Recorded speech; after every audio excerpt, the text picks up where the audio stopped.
എല്ലാവർക്കും നമസ്കാരം. നമുക്ക് കെമിസ്ട്രി സെക്കൻഡ് ലെസൺ പഠിക്കാം. Chemical bonding. കെമിക്കൽ ബോണ്ടിങ്, രാസബന്ധനം. എന്താണ് ഈ രാസബന്ധനം അല്ലെങ്കിൽ കെമിക്കൽ ബോണ്ടിങ് എന്ന് പറഞ്ഞാൽ? നമ്മള് അറിയാവുന്ന ലോകത്തിലത്തെ എലമെന്റ്സ്, പ്രകൃതിയാൽ കാണപ്പെടുന്ന മൂലകങ്ങളുമുണ്ട്. ശാസ്ത്രജ്ഞന്മാര് ഈ ലബോറട്ടറികളിൽ കൃത്രിമമായി ഉണ്ടാക്കിയിട്ടുള്ള എലിമെന്റ്സും ഉണ്ട്. അങ്ങനെ മൊത്തം നമ്മുടെ പീരിയോഡിക് ടേബിളിൽ ഇപ്പൊ 118 തോന്നുന്നുണ്ട്, അത്രയും 118 മൂലകങ്ങളാണ് ഉള്ളത്, അറിയാവുന്നത്. ഈ 118 മൂലകങ്ങൾ കൊണ്ട് തന്നെയാണ് ഈ ലോകത്തിൽ ഒരു 10,000-കണക്കിന് ലക്ഷക്കണക്കിന് കോമ്പൗണ്ട്സ് ഉള്ളത്, സാധനങ്ങൾ ഉള്ളത്. മനസ്സിലായ? അപ്പോ ഈ വെറും 118 മൂലകങ്ങൾ കൊണ്ട് ആണ് ഇത്. അപ്പൊ ഈ കെമിക്കൽ ബോണ്ടിങ് നടന്നാൽ മാത്രമേ പുതിയ ഉൽപ്പന്നങ്ങൾ ഉണ്ടാവുള്ളൂ. അല്ലെങ്കിൽ ഈ 118 മൂലകങ്ങൾ അതേ അവസ്ഥയിൽ തന്നെ ഭൂമിയിൽ ഇരുന്ന് കഴിഞ്ഞാൽ വേറെ സാധനങ്ങളൊന്നും ഉണ്ടാവില്ല ഈ ലോകത്തില്. മനസ്സിലായ? വെള്ളം ഉണ്ടാവില്ല, അല്ലെ? വെള്ളം ഉണ്ടായത് എങ്ങനെയാ? വാട്ടർ എന്ന് പറയുന്നത് H2O ആണ്. ഹൈഡ്രജന്റെ 2 ആറ്റങ്ങളും ഓക്സിജന്റെ 1 ആറ്റവും കൂടി ഇതുപോലെ ബോണ്ടിങ് വന്നപ്പോഴാണ് വെള്ളം ഉണ്ടായത്. അപ്പൊ ഇങ്ങനെ ബോണ്ടിങ് ഒന്നും നടന്നില്ലെങ്കിൽ വെള്ളേ ഉണ്ടാവില്ല, അങ്ങനെ ഒന്നും ഉണ്ടാവില്ല. മനസ്സിലായ? അപ്പൊ എങ്ങനെയാണ് ഈ രാസബന്ധനം നടക്കുന്നത്, എന്താണ് അതിന്റെ കാരണം, അതൊക്കെ അങ്ങനത്തെ കാര്യങ്ങളാണ് ഈ ലെസണിൽ നമ്മൾ പഠിക്കുന്നത്. അപ്പോ ആദ്യമായിട്ട് നമ്മൾ അത് പഠിക്കുന്നതിൽ മുന്നറിയണം, ഈ പീരിയോഡിക് ടേബിളില് 18ാം ഗ്രൂപ്പ് മൂലകങ്ങൾ എന്ന് പറയും. പീരിയോഡിക് ടേബിളൊക്കെ നിങ്ങൾ ഇനി പഠിക്കാൻ പോകണുള്ളൂ. ഈ മൂലകങ്ങളെ കറക്റ്റായിട്ട് അറ്റോമിക് നമ്പർ അനുസരിച്ച് ഓർഡറിൽ ടേബിൾ ആക്കിയിട്ട് ഇങ്ങനെ വെച്ചേക്കണം. ആ ടേബിളിനെയാണ് പീരിയോഡിക് ടേബിൾ എന്ന് പറയാം. അതിൽ 1ാമത്തെ ഹൈഡ്രജൻ, 2ാമത്തെ ഹീലിയം, അങ്ങനെ പോകും. ഈ helium, neon, argon, krypton, Zenon എന്നൊക്കെ പറയുന്ന കുറച്ച് ഒരു 5-6 മൂലകങ്ങളുണ്ട്. ഈ മൂലകങ്ങളെ നോബിൾ ഗ്യാസസ് എന്നാണ് അറിയപ്പെടാം. എന്താ പറയാ? നോബിൾ ഗ്യാസസ് അല്ലെങ്കിൽ ഇനേർട്ട് ഗ്യാസസ് എന്നൊക്കെയാ പറയാ അവര് അലസവാതകങ്ങൾ എന്നൊക്കെ പറയും മലയാളത്തിൽ. അലസവാതകം, ഉത്കൃഷ്ട മൂലകം, അല്ലെങ്കിൽ നിഷ്ക്രിയവാതകങ്ങൾ എന്നൊക്കെ പറയാം. അതായത് നിഷ്ക്രിയം, അവർക്ക് ഒരു പണിയും ചെയ്യണ്ട. അവര് ആരുമായിട്ട് രാസപ്രവർത്തനം, അപൂർവേ ഈ മൂലകങ്ങൾ രാസപ്രവർത്തനത്തിൽ ഏർപ്പെടുള്ളൂ. അല്ലെങ്കിൽ ഇവർക്ക് ഒരു പണിയുമില്ല, ഇവർക്ക് സുഖമായിട്ട് ഒരിടത്തിൽ ഇങ്ങനെ ഇരിക്കാം. അപ്പൊ എന്താണ് കാരണം?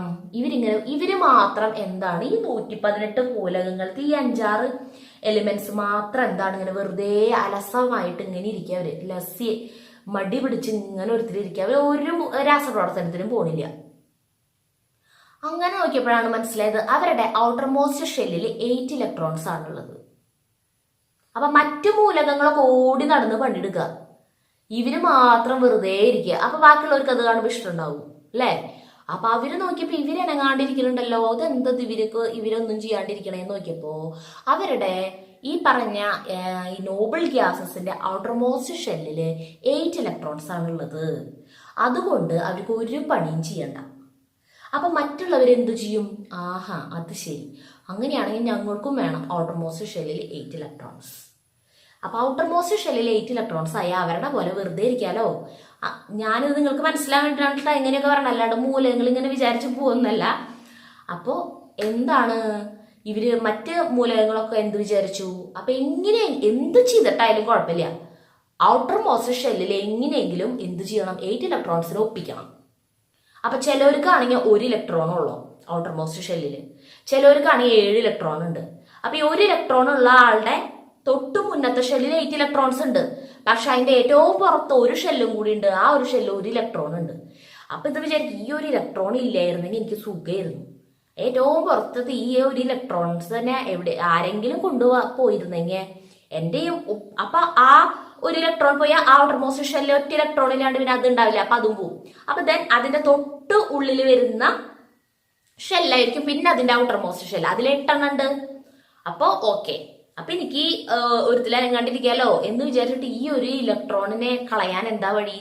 വെറുതെ വഴിയിൽ കളയാൻ പറ്റില്ലല്ലോ. ഇതിനെ കളയാൻ എന്താ വഴി എന്ന് ആലോചിച്ചിരിക്കുമ്പോ ആണ് 7 ഇലക്ട്രോൺ. ഇപ്പൊ നമുക്ക് വല്ല സ്ഥലം വിൽക്കാനുണ്ടെങ്കിൽ നമുക്ക് സ്ഥലം ഉണ്ട്, അതങ്ങടെ വിറ്റ് കുറച്ച് കടങ്ങളുണ്ട്, അതൊക്കെ വീട്ടിൽ ബാക്കി കാശ് ബാങ്കിലിട്ട് പലിശ വാങ്ങിച്ച് സുഖമായിട്ട് ഇരിക്കുന്നൊക്കെ വിചാരിക്കും. പക്ഷെ നമ്മൾ വിചാരിക്കണ പോലെ നടക്കണമെന്നില്ലല്ലോ. ഇതേ നമ്മൾ വിൽക്കാൻ വെച്ചേക്കുന്ന സ്ഥലത്തിന് ആവശ്യക്കാർ അതേ സ്ഥലം അവർക്ക് ആവശ്യമായിട്ട് വരണ്ടേ? അപ്പൊ എന്ന പോലെ 1 ഇലക്ട്രോണിനെ കൊടുക്കാനുണ്ട്, ആ ഇലക്ട്രോൺ വാങ്ങാനായിട്ട് അതുപോലെ ആവശ്യമുള്ളവർ വരണ്ടേ? അപ്പോഴാണ് വേറെ ഒരു ആറ്റം വേറൊരു എലിമെന്റിന്റെ ഒരു ആറ്റത്തിനാണെങ്കിലും പുറത്തത്തെ ഷെല്ലിൽ 7 ഇലക്ട്രോൺസ് ആണുള്ളത്. ഒരെണ്ണത്തിനും കൂടി കിട്ടിയാൽ മതി, 8 എന്നുള്ള ഇതിൽ വരുന്നത്. അപ്പൊ ഇവര് തമ്മിൽ കണ്ടുമുട്ടി എന്ത് സംഭവിക്കും? എന്റെ കയ്യിൽ ഒരെണ്ണം ഉണ്ട്, അപ്പൊ മറ്റേ പറയാം ഒരെണ്ണം എനിക്ക് തരൂ. അപ്പൊ എന്ത് ചെയ്തു? ഈ ഒരു ഇലക്ട്രോൺ അധികമുള്ളത് മറ്റേ 7 പുറത്തുള്ളതിന് കൊടുത്തു. അങ്ങനെ കൊടുക്കും. അതാണ് ഈ രാസബന്ധനം. അതായത് അങ്ങനെ ഒരു കൊടുക്കൽ വാങ്ങൽ. മനസ്സിലായ? പക്ഷെ ഇവര് വിചാരിക്കണമെന്നിട്ട് അതങ്ങോട്ട് കൊടുത്തു കഴിഞ്ഞാൽ എനിക്ക് 8 എനിക്ക് ഇനി ഒരുത്തിൽ അനങ്ങാണ്ടിരിക്കാലോ എന്ന് വിചാരിക്കണു. പക്ഷെ അവിടെ പ്രശ്നങ്ങൾ തീരുന്നില്ല. അവിടെ എന്താ സംഭവിക്കുക? അത് ഞാൻ പറഞ്ഞുതരാം. അതായത് ഇപ്പോ ഇനേർട്ട് ഗ്യാസസിന്റെ കാര്യം പറഞ്ഞല്ലോ, ഹീലിയം. അതേ ഇവിടെ ടേബിൾ കൊടുത്തിട്ടുണ്ട്. പേജ് നമ്പർ 27 ഹീലിയത്തിന് നോക്കിയ ഹീലിയത്തിന് ആകെപ്പാടെ ഒരൊറ്റ ഷെല്ലുള്ള കേഷൽ. അതിന് മാത്രമാണ് 8 ഇലക്ട്രോൺസ്. ബാഹ്യതമ ഷെൽ, അതായത് ഔട്ടർ മോസ്റ്റ് ഷെല്ലില് 8 ഇലക്ട്രോൺസ് ഇല്ലാത്ത ഹീലിയത്തിന് മാത്രമാണ്. കാരണം ഹീലിയത്തിന് കേഷല് മാത്രമേ ഉള്ളൂ. കേഷലില് പരമാവധി കൊള്ളുന്നത് 2. ആ പരമാവധി കൊള്ളുന്നത് അതിനുണ്ട്. അപ്പൊ പിന്നെ ആൾക്ക് ഒരു പണിക്കും പോണ്ട, ആൾക്ക് ഒരുത്തിൽ ഇരുന്നാൽ മതി. അപ്പൊ ഹീലിയം കണ്ടില്ലേ, നിയോണിന്റെ അറ്റോമിക് നമ്പർ 10 ആണ്. ഹീലിയം 2. അപ്പൊ അതിന്റെ ഔട്ടർ മോസ്റ്റ് ഷെൽ, അതിനാകെ ഒരൊറ്റ ഷെല്ലുള്ളപ്പോ അതിൽ 2 വന്നു. അടുത്തത് നിയോൺ. നിയോണിന്റെ 10 ആണ് അറ്റോമിക് നമ്പർ. അപ്പൊ 10 ഇലക്ട്രോൺസ് ഉണ്ട്. അപ്പൊ ആദ്യത്തെ ഷെല്ലിൽ 2 വന്നു, ബാക്കി 8 അടുത്തതിൽ വന്നു. അപ്പൊ കഴിഞ്ഞു, അതിന്റെ ഔട്ടർ മോസ്റ്റ് ഷെല്ല് ഫില്ലായി. നെക്സ്റ്റ് ആരാണ്? നമ്മുടെ ആർഗൺ. ആർഗണിന്റെ 18 ആണ്. അപ്പൊ 2 ആദ്യത്തേല് വന്നു, പിന്നെ 8 വന്നു. ബാക്കി അപ്പൊ 8 2 10 കഴിച്ച് ബാക്കി 8 കൂടി ഉണ്ട്. 18 അല്ലേ? 18 ഇലക്ട്രോൺസ് ഉണ്ട്. 18 അറ്റോമിക് നമ്പർ എന്ന് പറഞ്ഞാൽ 18 ഇലക്ട്രോൺസ് ഉണ്ട്. അപ്പൊ ബാക്കി 8 വന്നു. അപ്പൊ അതിന്റെ ഔട്ടർ മോസ്റ്റ് ഷെല്ലിൽ 8 തന്നെ. അടുത്തത് ആരാണ്? ക്രിപ്റ്റോൺ. ക്രിപ്റ്റോണിന്റെ KR എന്നാണ് അതിന്റെ സിമ്പൽ. ക്രിപ്റ്റോണിന്റെ 36 ആണ്. അപ്പൊ 36 ആണ് അറ്റോമിക് നമ്പർ. അപ്പൊ 36 ഇലക്ട്രോൺസിനെ വേണം ഈ ഷെല്ലുകളിൽ ഒതുക്കാൻ. അപ്പൊ എങ്ങനെയാ വന്നേ? ആദ്യത്തേല് 2 വന്നു, പിന്നത്തേല് 8, പിന്നത്തേല് 18. അപ്പൊ എത്രയായി? 28ആയി. ബാക്കി 8 കൂടി ഉണ്ട്, അത് പിന്നത്തെ ലാസ്റ്റത്തേല് വന്നു. അപ്പൊ അപ്പോഴും അതിന്റെ ഔട്ടർ മോസ്റ്റ് ഷെല്ലിലും 8 കണ്ടില്ലേ? ആ ടേബിൾ ഞാൻ എഴുതി കാണിക്കണ്ടല്ലോ. അപ്പൊ ഇങ്ങനെയാണ് റഡോൺ വരാൻ. റഡോൺ എന്ന് പറയുന്നത് ഒരു റേഡിയോ ആക്ടിവിറ്റി ഉള്ള ഒരു എലിമെന്റ് ആണ് കേട്ടോ, റഡോൺ എന്ന് പറയുന്നത്. അപ്പം സെനോണിന്റെ 54 ആണ് അറ്റോമിക് നമ്പർ. 2 8 18 18 8. അങ്ങനെയാണ് അതിന്റെ ഇലക്ട്രോണിക് കോൺഫിഗറേഷൻ. റഡോണിന്റെ അറ്റോമിക് നമ്പർ 86 ആണ്. അതായത് 86 ഇലക്ട്രോൺസ് ഉണ്ട്. ആ 86 ഇലക്ട്രോൺസ് എങ്ങനെയാണ് ക്രമീകരിച്ചിട്ടുള്ളത്? 2 8 18 32 18.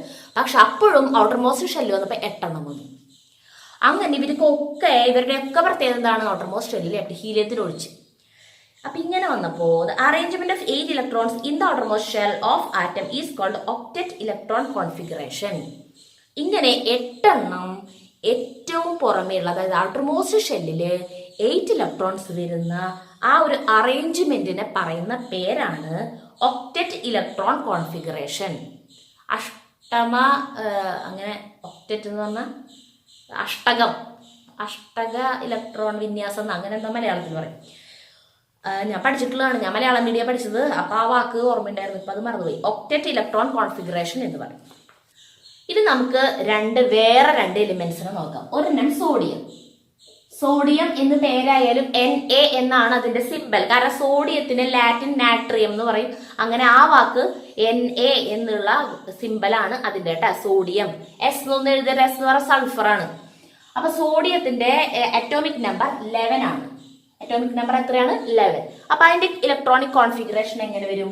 2 കെ ഷെല്ലിൽ വന്നു, അടുത്ത ഷെല്ലിൽ 8 വന്നു അല്ലെ? അപ്പൊ 8 2 10, ബാക്കി ഒരെണ്ണം കൂടി ഉണ്ട്, 11 ഇലക്ട്രോൺസ് ഉണ്ട് മൊത്തം. അപ്പൊ ഔട്ടർ മോസ്റ്റ് ഷെല്ലിൽ ഒരെണ്ണം വന്നു. അപ്പൊ സോഡിയത്തിന്റെ ഏറ്റവും പുറത്ത് ഒരെണ്ണം കിടക്കുന്നുണ്ട്. അപ്പൊ സോഡിയത്തിന് ഈ ഒരെണ്ണത്തിന് ഇങ്ങോട്ട് കളഞ്ഞാൽ സുഖമായി, 8 പിന്നെ. അപ്പോഴാണ് നമ്മുടെ ക്ലോറിൻ വരുന്നത്. ക്ലോറിന്റെ ആണെങ്കിലോ 17 ആണ് അറ്റോമിക് നമ്പർ, അതായത് 17 ഇലക്ട്രോൺസ് ഉണ്ട്. അപ്പൊ ആദ്യത്തെ ഷെല്ലിൽ 2 പോയി, പിന്നത്തെ ഷെല്ലിൽ 8 വെച്ചു, ബാക്കി എത്ര വന്നു? 7 വന്നു. ആ 7 ഔട്ടർ മോസ്റ്റ് ഷെല്ലിലുണ്ട്.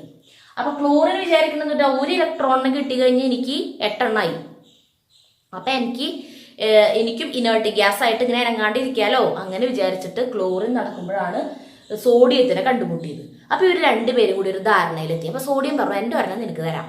അപ്പൊ ക്ലോറിനും സമ്മതമായി. അങ്ങനെ സമ്മതമായപ്പോ ഈ സോഡിയം എന്താ ചെയ്തേ ഒരു ഇലക്ട്രോണിനെ കൊടുത്തു ആർക്ക് കൊടുത്തു? ക്ലോറിന് കൊടുത്തു. മുന്നത്തെ ലെസണിൽ ഫസ്റ്റ് ലെസണിൽ നമ്മൾ പഠിച്ചിട്ടുണ്ടായിരുന്നു atom is electrically neutral. Atom neutral ആണ്. ആറ്റത്തിൽ പോസിറ്റീവ് ചാർജുള്ള പ്രോട്ടോൺസും ഉണ്ട്, നെഗറ്റീവ് ചാർജുള്ള ഇലക്ട്രോൺസും ഉണ്ട്. പക്ഷേ ആറ്റത്തിന് മൊത്തത്തിൽ നോക്കുമ്പോൾ ചാർജില്ല. ഇലക്ട്രിക്കലി ന്യൂട്രോൺ അല്ല, ന്യൂട്രൽ ആണ്. ചാർജ് ഇല്ല. അതെന്തുകൊണ്ടാണ് ചാർജ് ഇല്ലാണ്ടായേ? എത്ര പോസിറ്റീവ് ഉണ്ടോ അത്ര തന്നെ നെഗറ്റീവ് ഉണ്ട്. അപ്പൊ ആ നെഗറ്റീവും പോസിറ്റീവും കൂടി രണ്ടും തമ്മിൽ ക്യാൻസലായി. അങ്ങനെ മൊത്തത്തിൽ നോക്കുമ്പോൾ ഒരു ആറ്റം എടുത്താൽ അതിന് ചാർജ് ഇല്ല, ന്യൂട്രലാണ്. പക്ഷെ ഇങ്ങനെ വന്നപ്പോൾ എന്ത് സംഭവിച്ചു? സോഡിയം ഒരു ഇലക്ട്രോണിനെ കൊടുത്തു. അപ്പോ സോഡിയത്തില് പ്രോട്ടോണിന്റെ എണ്ണം ഒരെണ്ണം കൂടി അല്ലെ? പ്രോട്ടോണിന്റെ എണ്ണത്തിൽ വ്യത്യാസം വരുന്നില്ലല്ലോ. പ്രോട്ടോൺ 11 എണ്ണം തന്നെയുണ്ട്. മനസ്സിലായ? സോഡിയം ഒരെണ്ണം കൊടുത്ത സമയത്ത് സോഡിയത്തിൽ എന്താ സംഭവിച്ചേ? നമ്പർ ഓഫ്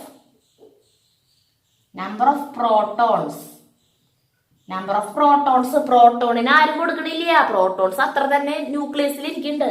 അപ്പൊ പ്രോട്ടോൺസ് 11 ഉണ്ട്. അപ്പൊ അതായത് 11 പോസിറ്റീവ് ചാർജ് ആണ് സോഡിയത്തിനുള്ളത്, 11 നെഗറ്റീവ് ചാർജും ഉണ്ട്. അപ്പൊ ആ 11 ക്യാൻസൽ ആയിട്ടിരിക്കുന്ന സമയത്താണ് സോഡിയം ഒരു ഇലക്ട്രോണിന് എടുത്തിട്ട്, ഇലക്ട്രോൺ എന്ന് പറഞ്ഞ ഒരു നെഗറ്റീവ് ചാർജിന് എടുത്തിട്ട് ക്ലോറിന് കൊടുത്തത്. അപ്പോ നമ്പർ ഓഫ് ഇലക്ട്രോൺസ് എത്രയും മാറി?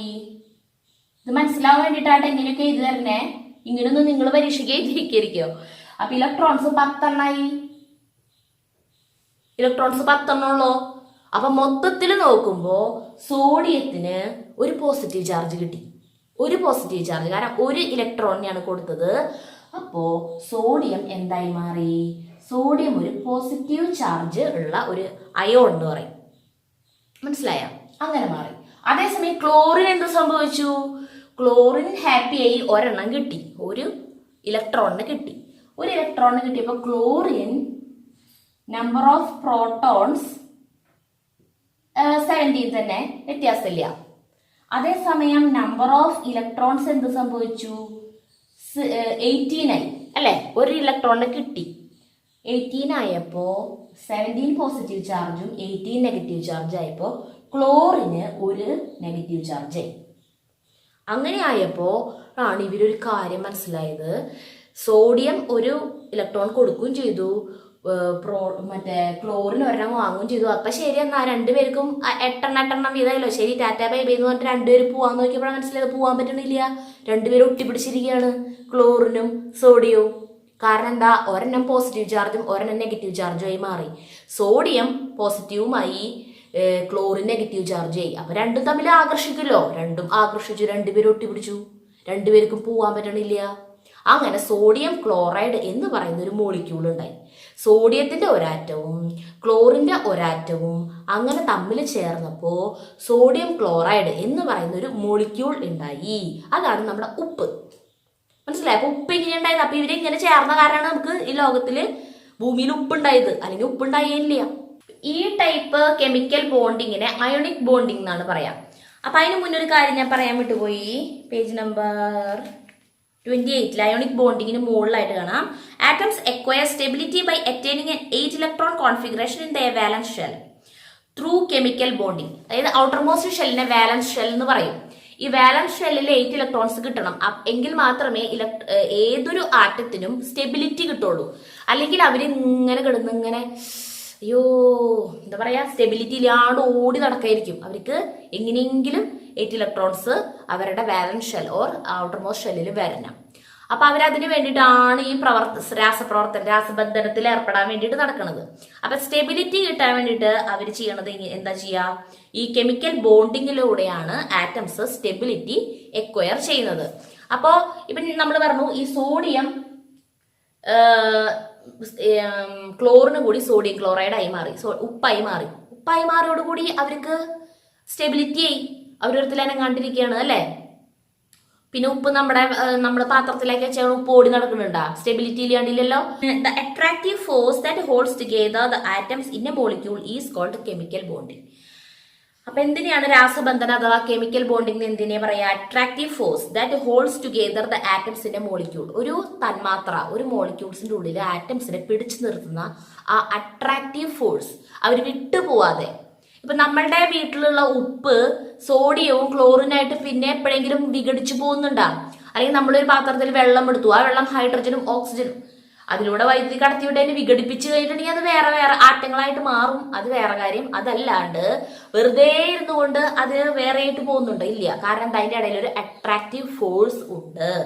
ആ ആകർഷണ ബലം ഉള്ളത് കൊണ്ട് ആ ആറ്റംസ് ഇങ്ങനെ ഒരുമിച്ച് നിന്നിട്ട് എന്താ സംഭവിക്കുക? ആ കോമ്പൗണ്ട് ആയിട്ട് അങ്ങനെ നിലനിന്ന് പോകും. ആ അട്രാക്റ്റീവ് ഫോഴ്സിനെ പറയുന്നതാണ് കെമിക്കൽ ബോണ്ടിങ്. മനസ്സിലായില്ലേ? ഈ രാസപ്രവർത്തനത്തിൽ ഏർപ്പെടുന്ന സമയത്ത് അല്ലെങ്കിൽ ഈ കെമിക്കൽ ബോണ്ടിങ്ങിന് വേണ്ടിയിട്ട് ഇങ്ങനെ ഇലക്ട്രോണിനെ കൊടുത്തിട്ട് ഇലക്ട്രോണിനെ നഷ്ടപ്പെടുത്തിയിട്ട് പോസിറ്റീവ് അയോൺ ആയിട്ട് മാറുന്ന ആ ടൈപ്പ് അയോൺസിനെ കേഷൻസ് എന്ന് പറയും അല്ലെ? Positive ions. Yes, positive ions are called cations. Page number 31 കണ്ടില്ലേ? ഇനി chlorine accepts an electron to form chloride. അതിനെ നെഗറ്റീവ് അയോൺ ആയിട്ടാണ് ക്ലോറിൻ മാറിയത്. Negative ions are called anions എന്നും പറയും. മനസ്സിലായില്ലേ? Through thus sodium and chlorine atoms complete and octet in their outermost shell and attain stability. അങ്ങനെ ഈ ഒരു കൊടുക്കൽ വാങ്ങലിലൂടെ ഇവർ രണ്ടുപേരും കൂടി എന്താ ചെയ്തേ?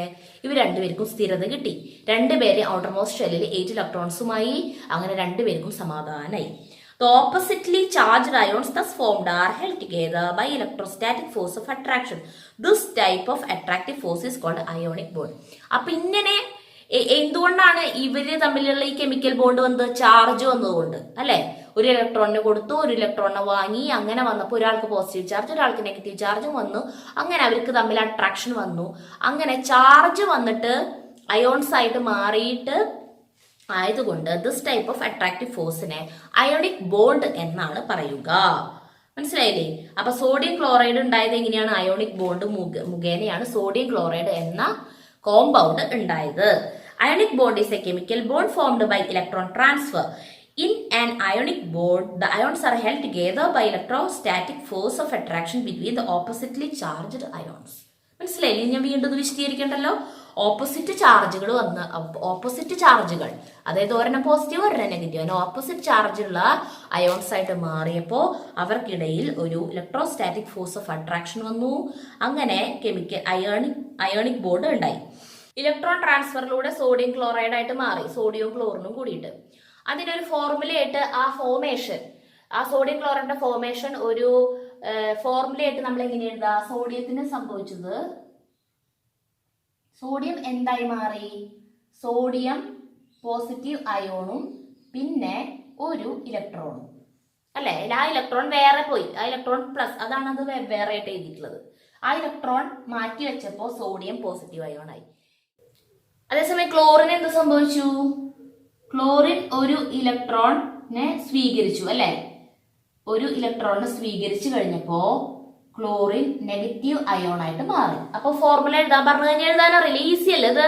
ഒരു ഇലക്ട്രോണിനെ വാങ്ങിയാൽ ചിലപ്പോൾ 2 ഇലക്ട്രോണിനെ കൊടുക്കേണ്ടി വരും. ചിലവരുടെ ഔട്ടർമോസ്റ്റ് ഷെല്ലിൽ 6 ഇലക്ട്രോൺസ് ഉണ്ടായിരിക്കും, വേറെ ചിലവരുടെ ഔട്ടർമോസ്റ്റ് ഷെല്ലിൽ 2 എണ്ണം ഉണ്ടാവും. അപ്പൊ ഇവരെന്താ ചെയ്യാ?